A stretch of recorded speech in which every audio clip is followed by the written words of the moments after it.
Good morning. நான் தான் உங்கள் வசிச்சரன். ஃப்ரைடே ஈவினிங் விளாக் தான் பார்க்க போகிறோம். காலையில் 6 மணிக்கே பஸ்ஸில் கிளம்பிட்டோம். நான், அம்மா, அப்பா, ஹஸ்பண்டு, தங்கச்சி, குட்டீஸ் எல்லாருமே கிளம்பிட்டோம். எங்கன்னு பார்த்தீங்கன்னா தென்காசியில் இருக்கிற பண்பொழின்ற கிராமத்துக்கு தான். அங்கே போக்குலேயுமே அரித்தண்ணி வந்து கிளம்பிருச்சு அப்படின்னு சொன்னாங்க. எங்கள் அக்காவோட பையன் அவங்க தான் எடுத்துருந்தாங்க.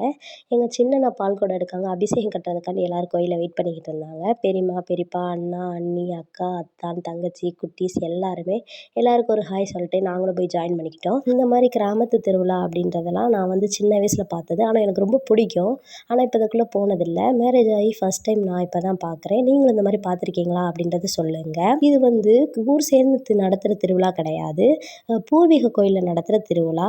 இது என்ன திருவிழா, எத்தனை வருஷம் கழித்து நடக்குது, எப்படி நடக்குது அப்படின்றத நெக்ஸ்ட் பார்க்க கண்டிப்பாக ஷேர் பண்ணுறேன். இது தென்காசிலேருந்து பார்க்கிங்கன்னா ஒரு லைக் போடுங்க. பண்பொழின்ற ஊருக்கு போயிருக்கீங்களா அப்படின்றத கமெண்ட் பண்ணுங்கள்.